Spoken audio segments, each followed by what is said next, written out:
One of the latest developments in the so-called Arab Spring, one of the first, in fact, the first nation to experience this revolutionary movement was Tunisia. And elections were held over the weekend there, the first elections, in fact, in Tunisia's long history. Now, we're joined now from our San Francisco bureau by Sami Guedoir. I hope I pronounced that correctly, Sami? Guedoir, yes. Very good. Good to have you with us. You're with the Tunisian Community Centre out there, and I gather as a Tunisian, you actually voted this weekend. How did that feel? Well, it was quite an experience. Of course, Tunisia, under the old dictatorship, had run few elections that were nothing but a joke. And for the first time ever, of course, I never voted on those elections prior to yesterday's. This one has been quite an experience because we felt we really are making a change. We really are contributing to the political and democratic process. And it was quite an excitement, a feeling that I can't even describe. What does it mean for Tunisia that finally you're getting democratic elections?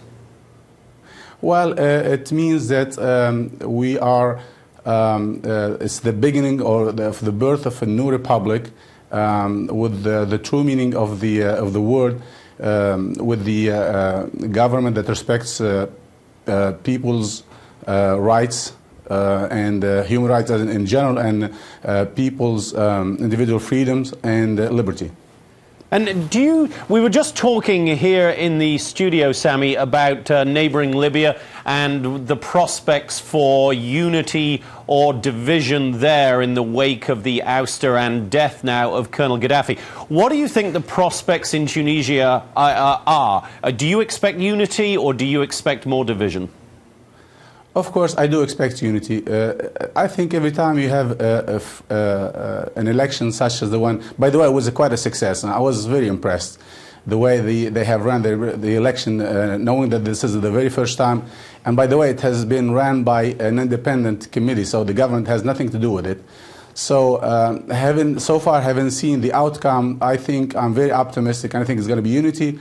Of course, saying unity with the diversity, I mean, people have to be united about the common interests of the country with diversity as in all democracies. Now, what do you think are some of the major challenges, though, facing the country right now? Definitely economics. Economy, because I think the thing that has triggered the Tunisian revolution at the first place was the economic conditions of those rural areas, and particularly the very famous story of Bouazizi, who set himself on fire as a protest of his economic conditions. Mm.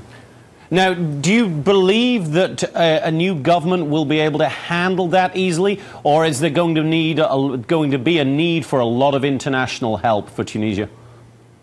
Absolutely. The international help is much needed. Tunisia is a country that it's a very highly educated population. We have the expertise, but we need, in particular the West, the United States has to play a role in that, because everybody has a stake. Everybody's watching the Tunisian revolution. It's the first or the beginning of the Arab Spring started in Tunisia, and making a Tunisian election a success will be a model to follow by the rest of the so-called Arab Spring countries. And do you believe that President Ben Ali will ever come back to Tunisia to face the charges against him? President Ben Ali is in Saudi Arabia. I don't think Saudi Arabia will hand him over, one. Second, I think the top priority of the Tunisian people should be right now concentrated on building the country, building the economy, making sure that the political process, it's something that we have to endure for the many generations to come, establish new, although the institutions we have, but I think enforce the human rights and make sure that we will never go back to the old days where dictatorship was the so-called I don't want to use the word, but we don't want to go back to the dictatorship. That's what I'm going to leave it at that. But Sami, you must be a pretty proud man, as most Tunisians must be today. Definitely, because Tunisia is such a small nation, and to be the first one who started all this and the first one who established the first democratic election. That's quite a source of pride.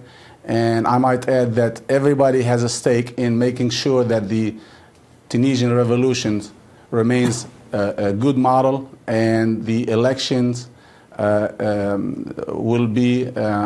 I would look at it this way: the elections are the fruit of what we've been calling the Arab Springs. All right, Sami Guedoir, chairman of the Tunisian Community Center. Congratulations to you and all Tunisians, and thank you for being with us today from San Francisco. Thank you for having me. Thank you again.